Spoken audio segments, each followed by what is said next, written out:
It's great.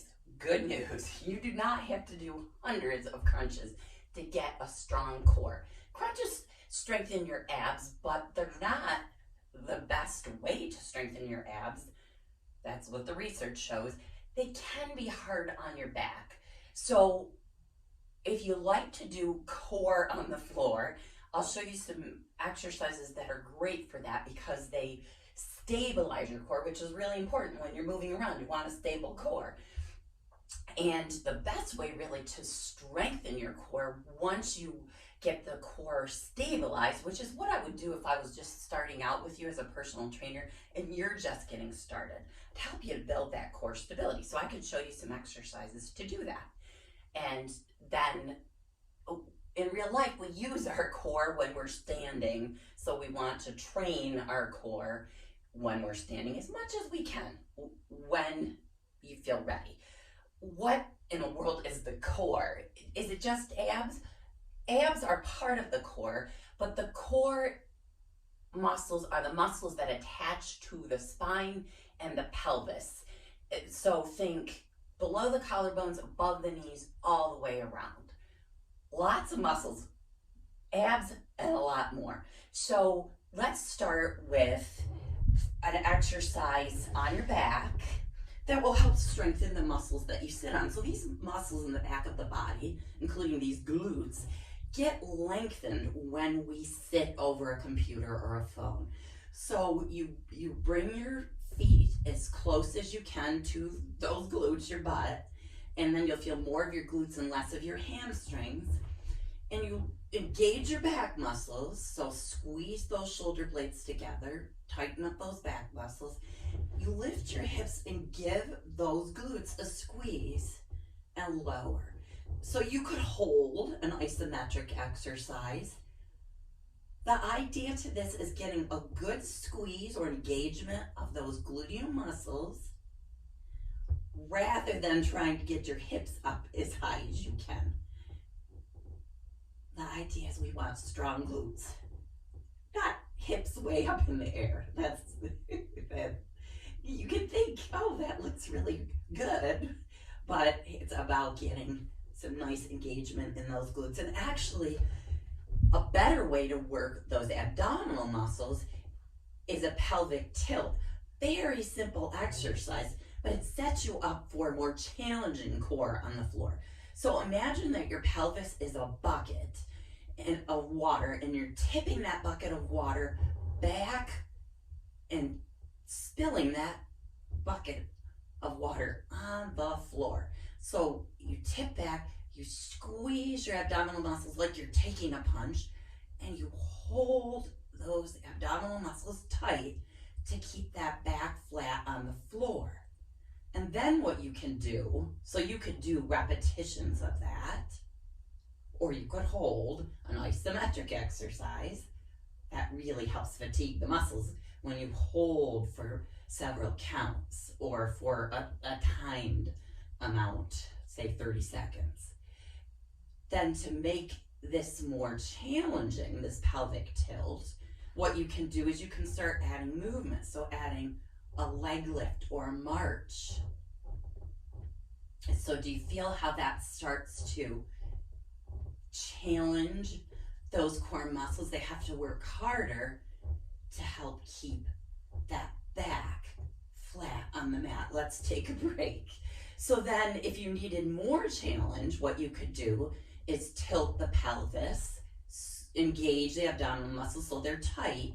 You could bring your knees up, maybe even adding a tap.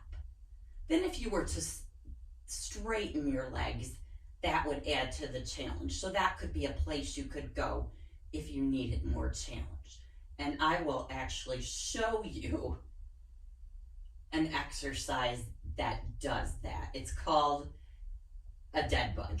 It also challenges your brain.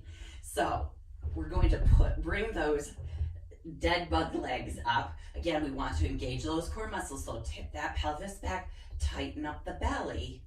And then what you can do, so you from here, you straighten a leg and the opposite arm. So this is a thinking exercise, but here's an option.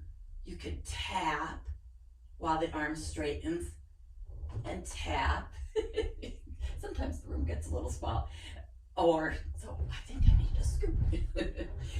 Or you could straighten the opposite leg as you straighten the arm and come back to start. Straighten and come back to start. So long levers, straight arms or legs make for a more challenging exercise. You can feel that now you have to tighten up your abdominal muscles more in order to keep that lower back on the floor. Let's do one more time. Very nice. That's pretty challenging. So maybe you wanted to work on some of the other ones first. Then I'll show you a couple of ways that you can strengthen back muscles, which are part of your core.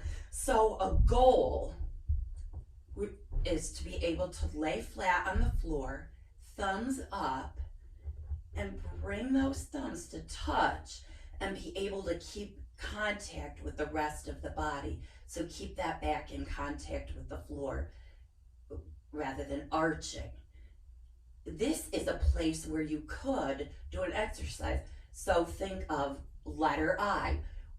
We're squeezing those shoulder blades together, squeezing those back muscles, and we're strengthening that back, that upper back. And release. And then you could do a letter Y, so come a little wider, squeeze those back muscles,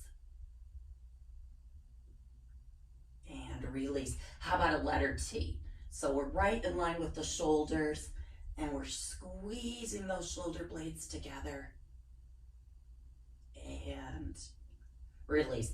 And finally, a letter W, so we're going to draw those elbows down into the waist, squeeze back muscles, squeeze those hands toward the floor, or press those hands toward the floor.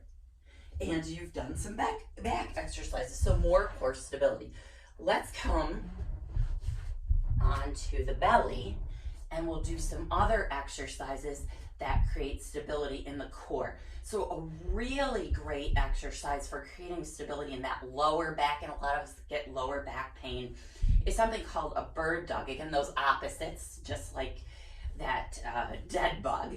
So this may be where you start. So you want to make sure your hands are under your shoulders and your knees are under your hips. So maybe when you lift that opposite hand and knee, you feel plenty of instability and you're really feeling a lot of challenge for that lower back. So that's a balance challenge. So a balance challenge does challenge the core muscles. Here's another added challenge. So long levers, straighten the arm and opposite leg. I want you to squeeze your butt, squeeze your glutes when you do that. Let's do that on the other side. So straightening the arm and the leg, squeezing those glutes, your booty. And I'll show you another option. When you straighten, maybe you have the stability to come knee to elbow and straighten again. And let's do that on the other side. So you've got different options. Straighten, squeeze that glute, then come in and squeeze those abs, and we'll go straight. Then another exercise that's great for working the glutes is a fire hydrant. So we'll do a few on each side. So think of that dog at the fire hydrant, and we're lifting that knee. So then your side, your opposite side has to work to stabilize you. So we're also working those getting out of bed muscles. Let's switch sides. So I'll just turn, and we're going to lift that knee. You can flex that foot, and you feel that opposite side work to stabilize you. And we'll do one more, and then I'll show you some other exercises, those small but very effective exercises. We can do swimmers. Again, those opposites, so opposite leg and arm lifts. So this is getting your lower back and your glutes, that booty. So strengthening the back of the body, which fits in that core. Let's do one more each side. And we did letters when we were on our backs. Let's do another letter. You could do those same letters that we did on the back. The I, I'll just show you. I'll hold one with you. I, so feel those back muscles. Come down, come a little wider.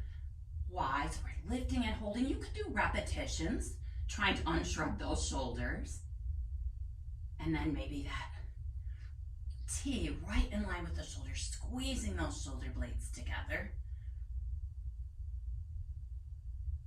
And then the W arm. So here's putting some exercises together. You can do that Y arm, drive down to those W arms. Chest is lifted, squeezing those elbows into that waist. And coming back to start. You could also add Superman or Superwoman to that. So lifting legs and arms and then driving those elbows into that waist and returning to start. Let's do a few of those. You could leave those feet on the floor and focus on upper body. So now we're doing repetitions rather than holding. Very nice. And then let me show you a great core strengthening exercise. This is a challenge, so you have to work your way up. I'll show you how to get into a plank. So bringing those elbows under those shoulders, and we've got those hands on the mat or floor, and we're going to bring those hips up. So what I like to do actually is bring the elbows wide and clasp hands. Everybody has their own different way. So then we want to bring the hips off the mat. We're on those knees. And maybe you could work to the place where you are on your toes and your heels are going back. But you may only be able to do that for a few seconds. And for you, it may be best to be doing that knee plank to start. And you want to make sure that those hips are in line with the rest of the spine. If you need to lift your hips or if your hips sag, it's time to take a break and work on that core strength. So there are some exercises that are much more effective for you than a crunch, easier on your back and actually strengthening the back. And that's just a few. So I hope you enjoyed doing those with me, and you can do a few more if you've got it in you. Good for you for following along.